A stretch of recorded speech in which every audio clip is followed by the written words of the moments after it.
بسم اللہ الرحمن الرحیم۔ السلام علیکم ورحمۃ اللہ وبرکاتہ۔ صحیح بخاری شریف حدیث نمبر 2۔ حضرت صلی اللہ علیہ وآلہ وسلم پر وحی کا ابتدائی دور اچھے سچے پاکیزہ خوابوں سے شروع ہوا۔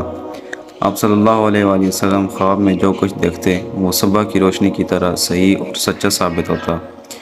پھر من جانب قدرت آپ تنہائی پسند ہو گئے اور آپ صلی اللہ علیہ وآلہ وسلم نے غار حرا میں خلوت نشینی اختیار فرمائی اور کئی دن اور رات وہاں مسلسل عبادت اور یاد الہی اور ذکر و فکر میں مشغول رہتے۔ جب تک گھر آنے کو دل نہ چاہتا توشہ ہمراہ لیے ہوئے وہاں رہتے۔ توشہ ختم ہونے پر ہی اہلیہ محترمہ حضرت خدیجہ رضی اللہ تعالی عنہ کے پاس تشریف لاتے اور کچھ توشہ ہمراہ لے کر پھر وہاں سے جا کر خلوت گزین ہو جاتے۔ یہی طریقہ جاری رہا یہاں تک کہ آپ صلی اللہ علیہ وآلہ وسلم پر حق منکشف ہو گیا اور آپ غار حرا میں قیام پذیر تھے کہ اچانک حضرت جبرائیل علیہ السلام آپ کے پاس حاضر ہوئے اور کہنے لگے کہ اے محمد پڑھو۔ آپ فرماتے ہیں کہ میں نے کہا میں پڑھنا نہیں جانتا۔ آپ صلی اللہ علیہ وسلم فرماتے ہیں کہ فرشتے نے مجھے پکڑ کر اتنے زور سے بھینچا کہ میری طاقت جواب دے گئی۔ پھر مجھے چھوڑ کر کہا کہ پڑھو۔ میں نے پھر وہی جواب دیا کہ میں پڑھا ہوا نہیں ہوں۔ اس فرشتے نے مجھ کو نہایت ہی زور سے بھینچا کہ مجھ کو سخت تکلیف محسوس ہوئی۔ پھر اس نے کہا کہ پڑھ۔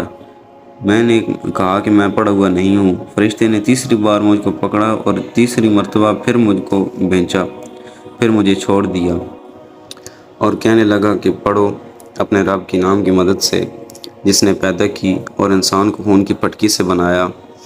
پڑھو اور آپ کا رب بہت ہی مہربانیاں کرنے والا ہے۔ پس ہی آیتیں آپ صلی اللہ علیہ وآلہ وسلم حضرت جبرائیل علیہ السلام سے سن کر اس حال میں غار حرا سے واپس ہوئے کہ آپ کا دل اس انوکھے واقعے سے کانپ رہا تھا۔ آپ صلی اللہ علیہ وسلم حضرت خدیجہ رضی اللہ تعالی عنہ کے ہاں تشریف لائے اور فرمایا کہ مجھے کمبل اڑا دو، مجھے کمبل اڑا دو۔ لوگوں نے آپ کو کمبل اڑا دیا۔ جب آپ کا ڈر جاتا رہا تو آپ نے اپنی زوجہ محترمہ حضرت خدیجہ رضی اللہ تعالی عنہ کو تفصیل کے ساتھ یہ واقعہ سنایا اور فرمانے لگے کہ مجھ کو اب اپنی جان کا خوف ہو گیا ہے۔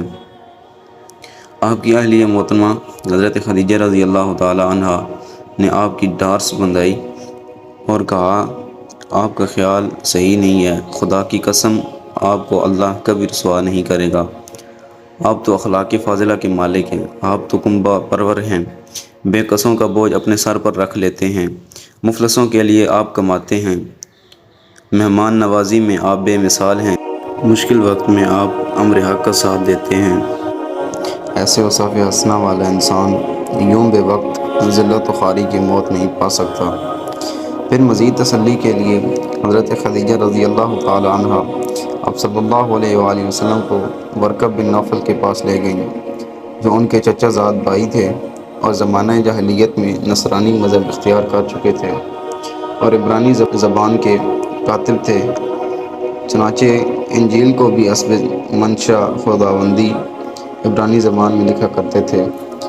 انجیل سریانی زبان میں نازل ہوئی تھی، پھر اس کا ترجمہ عبرانی زبان میں ہوا۔ ورقہ اسی کو لکھتے تھے۔ وہ بہت بوڑھے ہو گئے تھے یہاں تک کہ ان کی بینائی بے رخصت ہو چکی تھی۔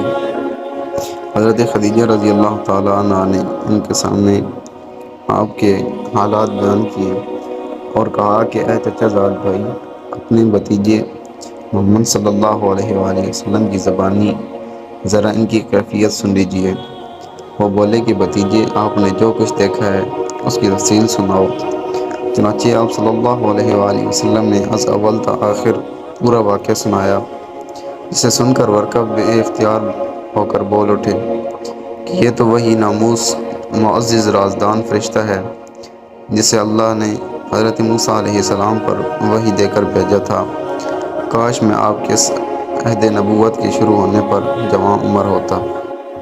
کاش میں اس وقت تک زندہ رہتا جب کہ آپ کی قوم آپ کو اس شہر سے نکال دے گی۔ رسول کریم صلی اللہ علیہ وآلہ وسلم نے یہ سن کر تعجب سے پوچھا کہ کیا وہ مجھ کو نکال دیں گے، حالانکہ میں تو ان میں صادق و امین و مقبول ہوں۔ ورقہ بولا ہاں یہ سب کچھ سچ ہے، مگر جو شخص بھی آپ کی طرح امر حق لے کر آئے لوگ اس کی دشمن ہی ہو گئے۔ اگر مجھے آپ کی نبوت کا وہ زمانہ مل جائے تو میں آپ کی پوری مدد کروں گا، مگر ورقہ کچھ دنوں کے بعد انتقال کر گئے۔ پھر کچھ عرصہ تک وحی کی امن موقوف رہی۔ یہ تھی آج کی حدیث۔ ملتے ہیں انشاءاللہ نیکسٹ ویڈیو، تب تک کے لیے اللہ حافظ، فی امان اللہ۔